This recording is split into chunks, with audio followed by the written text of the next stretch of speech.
All right, we are up. This is the Our Town podcast. So how you doing today? I'm good. Yeah, I'm good. How about you? real good. Yeah, I mean summer's here. Thank God. The heat is here, and Donna is has a cool story.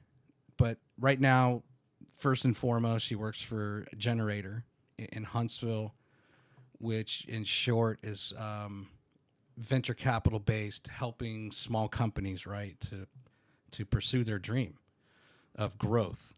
How else do you describe that? Because there's a lot of, and I know that it's huge, and we're going to pull up the website here shortly.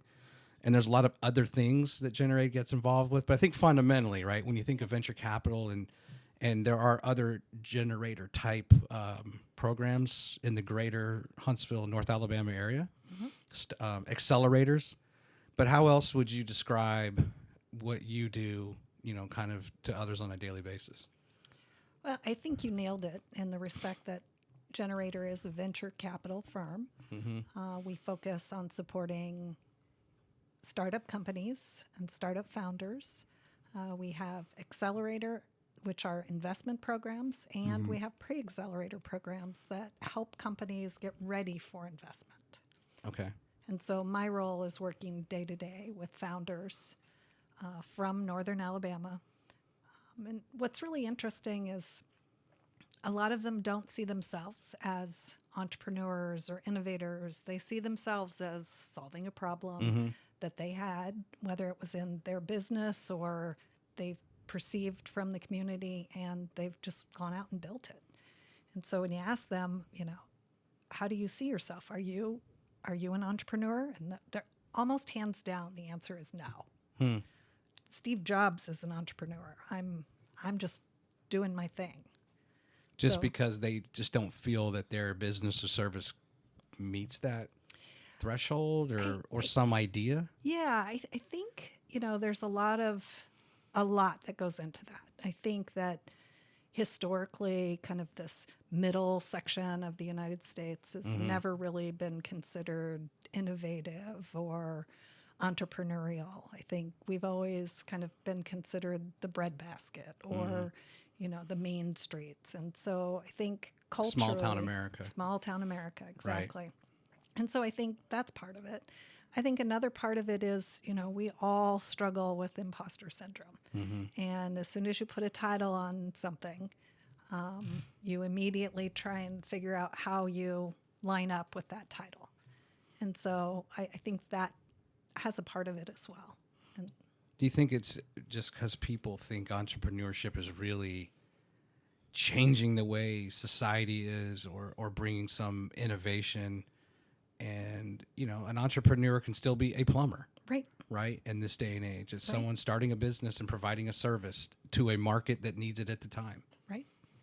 Right. And so it's really just, and I think some of that goes to, you and I were talking just a little bit before we went live on just a lot of the way we all grow up. And we always assume maybe we're not as good as someone else. I talked about this on an episode that it'll release tomorrow with Joey Cece, episode 67. And I was telling him a story of being in college, and the professor basically said, none of you, don't even bother in investment banking because none of you will ever make it because you're not in the right school. And then we're kind of wondering, well, what are you doing here teaching at this inferior institution, sir? I hate that guy. I actually have been meaning to send him a nasty gram. I shouldn't do it, right? These are the things that I hold myself back. Right. But his name is Stephen Kuhnhang, and I don't like that guy. And I hope to see him in an airport one day. I still not that I hold grudges. Just that one. But I think there's enough of us who have had those Stephen Kuhnhangs in their life that listen to that and just assume I'm never going to be good enough. I didn't go here. I didn't go there. Or I'm not from the right family. This happened, and I also said to you, your story is amazing. So we're going to start real on Gener8tor. But at the same time, just as a preview for our viewers, this is an amazing story that's going to be similar to some degree to some of the guests I've had before, where someone says, you know what, I'm going to change the course of my life, and I'm going to set some goals. One of those goals was to live in another country with your husband. Some of those goals were to go back to school and seek different employment to try to just get ahead or have more job security, whatever it may be. And so we're going to get there. But as a primer, this is an inspiring story, even if Donna doesn't, if you don't even see it. And I would hope, sometimes I would hope maybe even my story is inspiring to people, but it probably isn't, right? We all have that mentality of, what do I have that's special?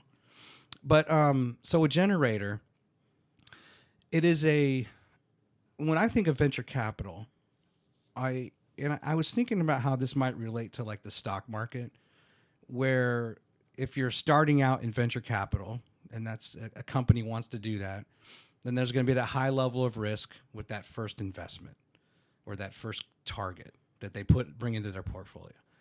So to compare that to like investment in the stock market, someone would be like, well, you got to be careful. You don't want to put all your eggs in one basket, right? Don't buy all your shares in Apple because you never know, and you got to diversify, and it's probably better to buy a mutual fund. And so, and I appreciate this opportunity to interview you because I was very ignorant to what Gener8tor is, because it's far more, to me, it seems more like that portfolio, that safer investment, where even if it's a company that's behind all of this, the approach is to really, I think, diversify, spread that risk. But at the same time, it's building community. And it's also, it seems like that franchisee type model that we see, that's a one way of doing business, right? So so if you can kind of step me through that. I know that the company itself is out of Madison, Wisconsin. What do you know about the history? Am I right on the right track in the sense of like, okay, we don't want to just be a traditional VC firm. When I was in school, I remember learning that the downside to VCs was they wanted like up to 93% of your company, and you were going to get 7% of the equity. And you're the mad scientist. You've invented whatever you've invented, and now you're like, what? In order to expand or to ultimately achieve IPO, I have to give up 93%, which is a huge barrier, I would think, to thought, right? To pursue that. So can you walk me through, am I on the right track with just the origins of Gener8tor as it came out of Madison and kind of what was going through those founders' minds? Yeah. So Troy and Joe were the founders of Gener8tor, and they came out of school as lawyers and decided that they wanted to start a venture capital firm and invest in secondary markets. Okay. So that was 11 years ago. And at the time, most venture capital firms were either on the West Coast or the East Coast, Silicon Valley, of course, being the most prevalent. And their goal was really to partner with communities to invest in those communities' best and brightest. And so they took on secondary markets like Madison. Of course, they launched in Madison first. Madison, Wisconsin. Yes. Right. Yes, Madison, Wisconsin, not Alabama. And over the years, they've launched several different funds. Okay. And so kind of in touching on venture capital, it is a totally different beast than almost any type of business thinking. As a fund manager, you know that 80% of your companies will fail. And you invest in companies. When you're looking to invest in companies, you're looking for three things for early company investment. You're looking at the team. Is this the team that could solve a problem? It might not be the problem that they brought to you early on. Very, very often, venture-backed companies pivot. And sometimes they even pivot so far that they pivot into a different market or industry. You're looking to see if that they're trying to solve a big enough problem and if the market is big enough for that problem. And so as a fund manager, you are investing in people, first and foremost. Secondly, you talked a little bit about equity and how equity gets lost in venture capital. The interesting thing is it doesn't generally happen the second you get venture backing.